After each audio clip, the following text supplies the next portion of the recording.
Kita lanjut bahas spoiler The Great Ruler episode 173. Oke lah, nggak usah banyak mang.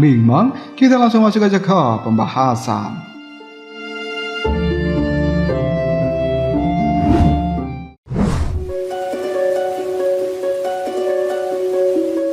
Setelah melewati lingkaran cahaya menuju ke tingkat 4, Muchen bisa melihat jika ruangan di tingkat 4 ini berbeda daripada sebelumnya. Dan mereka melihat adanya alun-alun besar, terlihat nampak kuno dengan lantai batu yang begitu lebar. Keheranan tergambar jelas di wajah dari seorang Muchen, dan Mo Feng yang melihat Muchen memutuskan untuk segera mendekati pemuda itu. Dia mulai menjelaskan misteri yang ada di dalam tingkat keempat ini. Di tengah alun-alun yang besar atau panggung yang besar itu ada sebuah prasasti batu hitam yang disebut sebagai prasasti kekuatan. Pada bagian depan dari batu itu ada 9 cahaya perunggu yang terbentuk dari lampu perunggu dan menjadi tanda sebuah pukulan.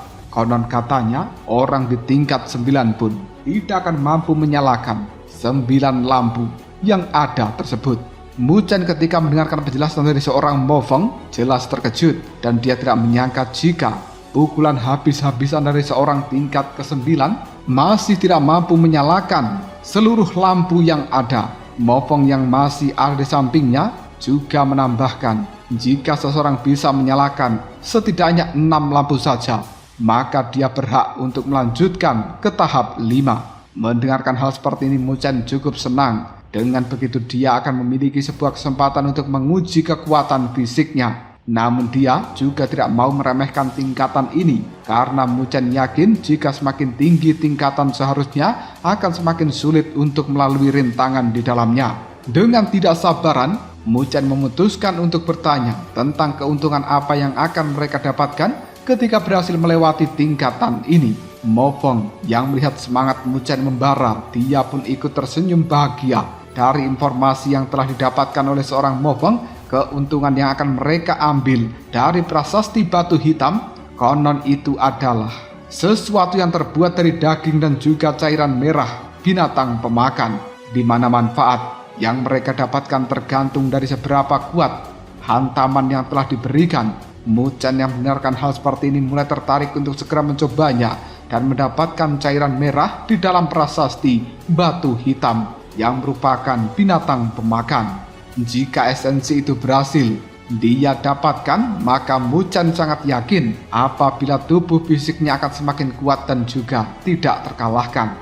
Tak lama kemudian mereka memutuskan untuk segera mendekati prasasti batu hitam, dan ketika semakin dekat Muchen menemukan adanya jejak telapak tangan yang telah ditinggalkan oleh seorang yang pernah mengikuti tes ini. Bahkan sekarang dirinya bisa merasakan jika energi spiritual di dalam tubuhnya seakan-akan mulai tertekan agar tak bisa bergerak, dan semua sesuai dengan dugaan Muchen jika mereka hanya bisa memanfaatkan kekuatan dari tubuh fisik untuk melewati tahapan ini. Menurut aturan yang ada, setiap orang hanya memiliki kesempatan 1 kali saja untuk melakukan percobaan. Jika mereka gagal, maka otomatis akan langsung diteleportasi menuju tempat keluar dari menara pemurnian tubuh kuno ini. Karena alasan itulah, kelima orang yang ada mulai duduk bersila untuk mengumpulkan fisik terkuat masing-masing. Di luar menara pemurnian tubuh kuno ini, mereka, orang-orang dari berbagai klan yang lainnya, melihat pada sebuah layar besar di langit dan melihat jika 5 orang yang tersisa telah memasuki sebuah mode meditasi pemulihan kekuatan fisik. Mereka juga mulai menerka-nerka berapa banyak orang yang akan bisa lolos di tahapan kali ini. 1 orang yang memenuhi syarat mungkin itu adalah Han San, sementara yang lainnya masih menjadi misteri tanda tanya besar. Di tengah bisikan semua orang itu, Jiu Yu dan juga Mo Ling mulai menatap khawatir pada sosok Muchen. Mereka jelas mengetahui apabila tubuh manusia dari seorang Muchen merupakan yang paling lemah. Namun mereka hanya bisa meyakinkan diri sendiri apabila sosok Muchen akan bisa kembali membuat gebrakan baru. Di alun-alun panggung batu yang cukup lebar ini, kelima sosok itu perlahan mulai membuka mata kembali hingga membuat tubuh mereka diselimuti oleh cahaya merah yang berasal dari tubuh fisik mereka sebagai batas tingkat tinggi. Dalam keheningan, sosok Sukun mulai bergerak menjadi orang pertama yang mencoba. Otot lengan dari Sukun mulai terlihat membesar dalam sekejap waktu. Bahkan pemuda itu terlihat mulai membuka segel-segel dari klannya, dan segel itu disebut segel cairan merah klan Gajah Iblis, di mana segel ini bisa membantu mengaktifkan kekuatan garis keturunan Gajah Iblis di dalam dirinya yang bisa meningkatkan kekuatan fisik untuk sementara. Di bawah tatapan mata 4 orang yang lainnya, Sukun mulai menghentakkan kakinya ke tanah hingga menghasilkan sebuah ledakan yang besar. Pukulan dengan kekuatan penuh mulai menghantam prasasti batu hitam dengan kekuatan yang langsung menyebar begitu saja. Meskipun kekuatan itu nampak begitu mengerikan, tapi prasasti batu hitam juga masih tidak bergerak sedikit pun.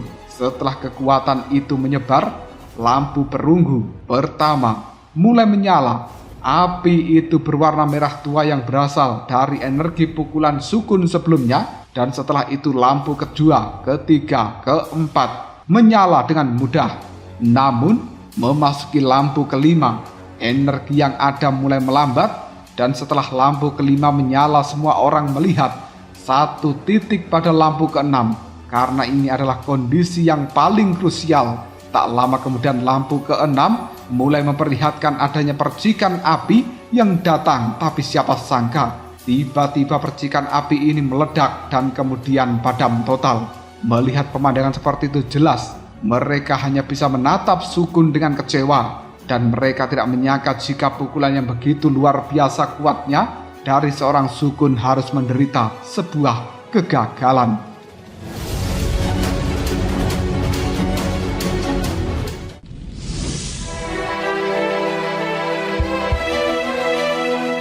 Di tengah keheranan itu, prasasti batu hitam mulai terlihat bergetar hebat hingga gumpalan cairan berwarna merah dan juga daging mulai masuk ke dalam tubuh dari seorang Sukun. Melihat hal seperti ini, Muzhen yakin jika itu adalah esensi dari binatang pemakan. Meskipun tubuh Sukun terlihat lebih kuat, namun dia harus menerima kenyataan bahwa tubuh fisiknya akan segera terlemparkan keluar dari dalam menara pemurnian tubuh kuno ini. Setelah keluarnya Sukun, sosok seorang Zhong Teng mulai maju. Dia memutuskan untuk menjadi yang kedua dalam percobaan kali ini. Setelah sampai di depan prasasti batu hitam, sosoknya langsung merubah wujud aslinya menjadi seekor burung Raja Wali. Sayap burung Raja Wali ini terlihat memancarkan simbol emas dengan teriakan yang begitu kuat. Tak ingin banyak mengulur waktu lagi, Zhong Teng yang telah berubah menjadi burung Raja Wali segera melayangkan cengkraman cakarnya pada prasasti batu hitam, dan ketika kekuatan ini tersalurkan satu demi satu, pada akhirnya 5 lampu mulai menyala dengan kecepatan yang lebih cepat dibandingkan dengan lampu milik Sukun sebelumnya. Di bawah tatapan mata dari banyak orang, lampu keenam mulai terlihat adanya percikan api, dan api itu menyala dengan cepat hingga membuat lampu keenam pun menyala sepenuhnya. Melihat adegan seperti ini, Muzhen tak berani meremehkan kekuatan dari Zhong Teng. Dari awal dirinya jelas mengetahui apabila kekuatan Zhong Teng ini memang pantas untuk diapresiasi. Setelah berhasil menyalakan lampu keenam, Zhong Teng mulai menyerap esensi binatang pemakan sebagai hadiahnya. Bulu-bulu yang awalnya berwarna keemasan mulai memperlihatkan warna yang jauh lebih pekat. Setelah selesai menerima hadiah dari prasasti batu hitam ini, Zhong Teng pun berubah kembali menjadi tubuh manusianya, dan dia kemudian bergerak mundur. Sosok Mo Feng menjadi orang ketiga yang mencoba untuk maju. Meskipun tidak merubah dirinya menjadi binatang suci, namun dia berhasil membuktikan bahwa jika hanya dengan mengandalkan pukulan bulu-bulu Phoenix, dia juga bisa menyalakan lampu keenam. Prestasi ini jelas membuat Zhong Teng menjadi lebih waspada. Tak lama sebuah percikan juga mulai terlihat di lampu ketujuh. Hal ini membuat banyak orang langsung menatapnya. Namun tak lama kemudian percikan itu mulai meredup dan akhirnya padam. Melihat adegan itu, Zhong Teng mulai sadar jika kekuatan fisik dari seorang Mo Feng sebenarnya sudah berada di atas dirinya. Dari kejauhan, sosok Han Shan mulai mengatakan, serangan telapak tangan saudara Mo Feng benar-benar kuat. Namun saat pukulan itu dilayangkan, aku mendengar adanya teriakan Phoenix. Aku rasa Saudara Mofong memang memiliki hubungan dekat dengan klan Phoenix, bukan? Mofong yang menerima pertanyaan seperti ini memilih untuk tidak menjawab dan hanya memusatkan pandangan matanya pada esensi binatang pemakan yang akan dirinya serap. Kekuatan yang saat ini dia terima jelas lebih padat daripada milik Song Teng. Setelah menghabiskan waktu selama beberapa menit untuk menyerap esensi binatang pemakan itu, Mofong pun memutuskan untuk kembali mundur. Detik berikutnya sosok dari seorang Han San mulai berjalan maju dan berdiri di depan prasasti batu hitam. Tubuhnya sudah berubah menjadi iblis badak. Dengan kuku yang siap melayangkan serangan dahsyatnya, mata dari seorang Han San ini yang telah berubah menjadi iblis badak terlihat memerah karena kekuatan fisik yang melonjak secara liar. Melihat keadaan ini, semua orang mulai menatap tak percaya. Mereka bisa melihat jika tubuh dari seorang Han San memang jauh lebih kuat daripada 3 orang sebelumnya. Di bawah tatapan mata dari banyak orang tersebut, sosok Han San hanya melayangkan sebuah pukulan 2 jari pada prasasti batu hitam. Meskipun hanya serangan 2 jari saja, api berhasil berkobar dengan mudah sampai lampu ke-6. Bahkan percikan api juga mulai terlihat akan menyala di lampu ke-7. Meskipun tidak secepat sebelumnya, percikan itu pada akhirnya berhasil menyalakan lampu ke-7 ini. Melihat adegan seperti itu, banyak orang yang berada di luar menara yang melihat lewat layar besar memandang dengan cara yang sangat kagum. Mereka jelas tidak menyangka apabila sosok dari Han San akan benar-benar memiliki sebuah kekuatan fisik yang sangat dahsyat sampai-sampai bisa menyalakan lampu ke-7. Dengan kehebatan ini saja, reputasinya sebagai pemuda paling berbakat menjadi tak diragukan. Mereka mulai bertanya-tanya tentang hasil apa yang akan didapatkan Mu Chen selanjutnya. Bahkan Jiu Yu juga sedikit tidak yakin akan kemampuan tubuh fisik dari Mu Chen. Tapi dirinya masih berharap jika ujian ini akan bisa dilalui oleh Mu Chen dengan mudah.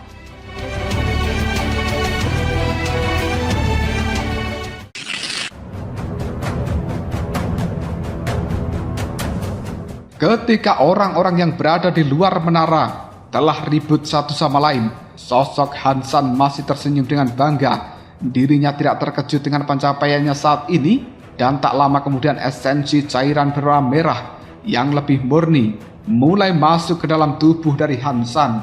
Hal ini didapatkan karena kinerja yang begitu luar biasa. Setelah menerima hadiah cairan merah tersebut, sosok Han San mulai memperlihatkan warna merah tua yang begitu kental di luar tubuhnya. Dengan senyuman yang sangat puas, Han San mulai kembali mundur dari prasasti batu hitam. Tak lama, tatapan mata mereka berempat mulai melihat pada sosok Mu Chen. Dia telah menjadi satu-satunya orang yang belum mencoba ujian dari prasasti batu hitam yang ada. Di bawah tatapan mata dari banyak orang, sosok Mu Chen pun mulai maju dan dirinya tidak tahu hasil apa yang akan didapatkan. Meskipun tidak bisa menyalakan 9 lampu, namun Mu Chen masih akan tetap berusaha semaksimal mungkin. Dengan keadaan yang begitu tenang, Mu Chen memutuskan untuk memanggil tubuh naga dan Phoenix yang membuat tubuh fisik dari Mu Chen memancarkan sinar cahaya keemasan yang sangat pekat. Hal ini menandakan jika tubuh naga dan Phoenix milik Mu Chen sudah mencapai batas maksimalnya. Simbol-simbol naga dan Phoenix kemudian mengalir ke lengan tangan dari Mu Chen, membuat suara auman dari naga dan Phoenix mulai terdengar dengan begitu kerasnya sehingga kekuatan Mu Chen meningkat dengan begitu cepat. Han San, Mofong, Song Teng yang melihat keadaan Mu Chen mulai merasakan tekanan yang sangat luar biasa. Mereka jelas tidak menyangka jika aura yang dikeluarkan dari dalam tubuh Mu Chen akan bisa menekan orang di tingkat ke-7. Ketika kekuatan itu sudah mencapai puncaknya, Mu Chen memutuskan untuk segera melayangkan pukulan yang dibalut dengan simbol naga dan Phoenix, cahaya ungu keemasan dengan cepat langsung dar menghantam keras prasasti batu hitam dengan cara yang luar biasa. Dan prasasti batu hitam yang awalnya terlihat begitu tenang mulai memperlihatkan sebuah getaran yang halus. Di bawah pengaruh kekuatan itu, semua orang mulai melihat adanya api ungu yang meletup dari lampu. Dalam sekejap saja, 6 lampu perunggu terlihat menyala secara bersamaan. Dan percikan api dengan cepat terlihat di lampu ke-7. Tak sampai di situ saja, lampu ke-8 juga mulai memperlihatkan tanda-tanda untuk menyala. Percikan ini dengan cepat mulai berubah menjadi api yang ganas dan kemudian membakar dengan hebat. Di bawah tatapan mata heran seperti itu, mereka yakin jika kekuatan ini masih belum berakhir dan akan ada kejadian yang lebih membagongkan lagi. Tak lama kemudian, dar! Dari dalam prasasti batu hitam mulai terdengar sebuah ledakan. Hal ini berhasil membuat getaran yang jauh lebih hebat daripada sebelumnya. Melihat hal yang telah dilakukan oleh Mu Chen, mereka semuanya menatap heran dan mereka tidak tahu rencana apa yang telah dipikirkan oleh pemuda itu. Di tengah keterkejutan itu, percikan api kecil mulai terlihat di lampu ke-9. Song Teng yang melihat hal ini mulai menatap dengan cara yang iri dan dirinya tak tahu cara apa yang dilakukan oleh Mu Chen sampai-sampai dia bisa menyalakan 8 lampu, bahkan menginjak lampu ke-9. Yang dimana sosok sekuat Han San saja hanya bisa menyalakan sampai lampu ke-7. Tak lama percikan api di lampu ke-9 mulai meredup dan memperlihatkan tanda-tanda akan mati. Tepat ketika lampu itu akan meredup, tinjuan dari Mu Chen yang masih ada di prasasti batu hitam tersebut mulai memberikan tekanan dengan begitu kuatnya. Prasasti batu hitam mulai mengeluarkan sebuah retakan dan kemudian cairan merah mengalir keluar dari dalamnya. Dengan raungan yang keras, Mu Chen berkata, "Nyalakan!" Tepat ketika suara itu bergema, tiba-tiba suara ledakan mulai terdengar.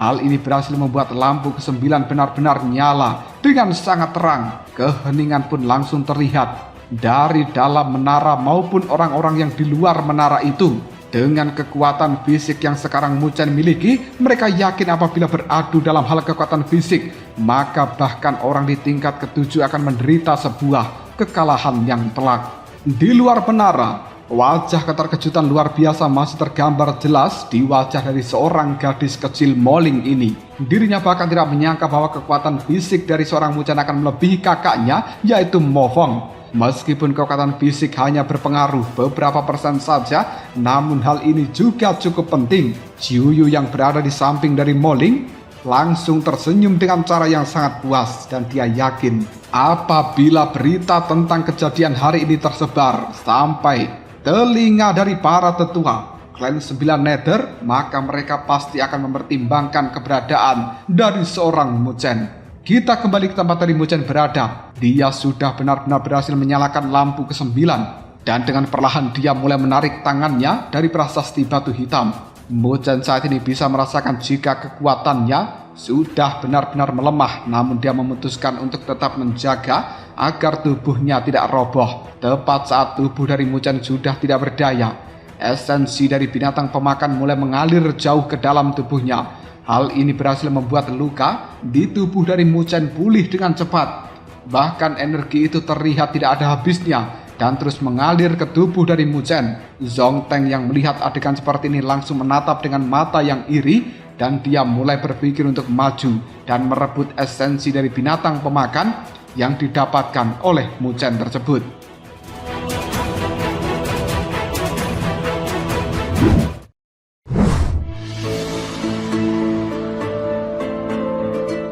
Tindakan mendadak yang diambil oleh seorang Song Teng jelas mengejutkan banyak orang. Mereka jelas tahu jika kondisi Mu Chen masih kurang stabil untuk melawan karena kelelahan. Mo Fong yang melihat pergerakan Song Teng pun dia juga mulai maju untuk menghalangi orang sialan ini.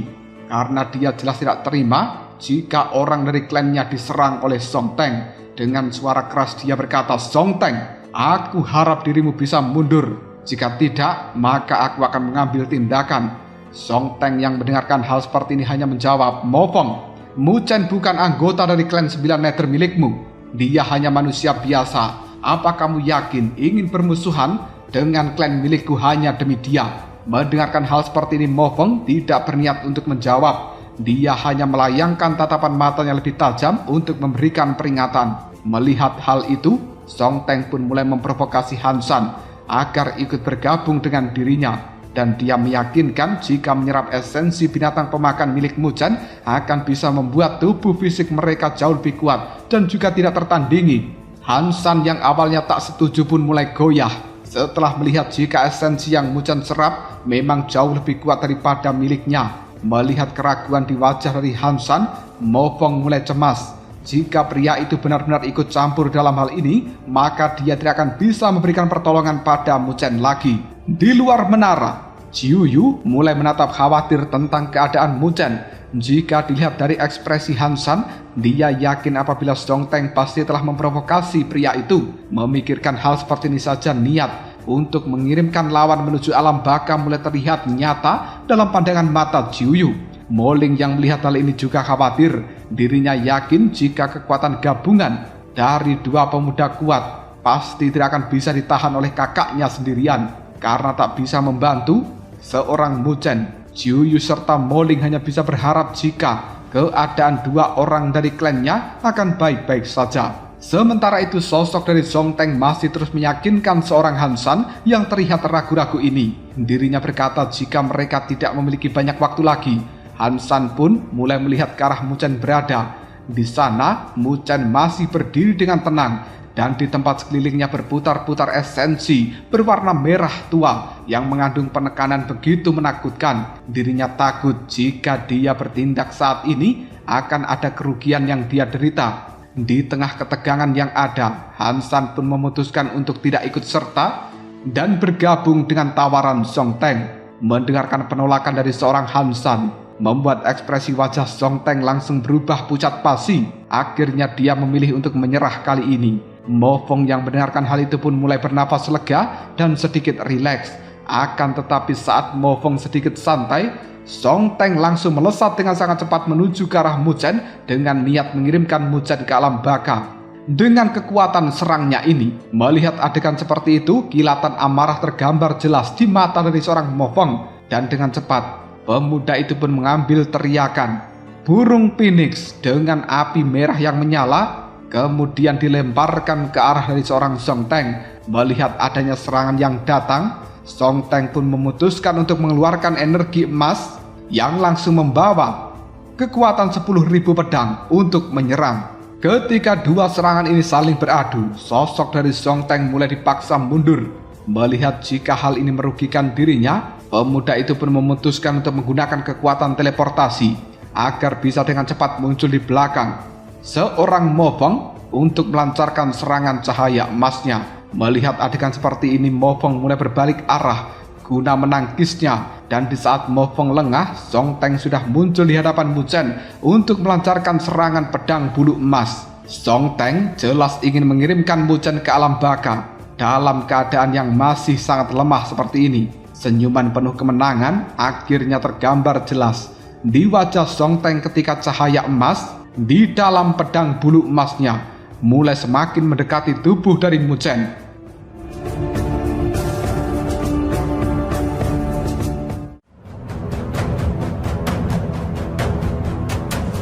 Lalu apakah yang akan terjadi selanjutnya? Mungkinkah Mu Chen akan bisa menghindari serangan diam-diam yang diluncurkan oleh Song Teng tersebut? Ataukah Mu Chen yang akan dalam bahaya besar?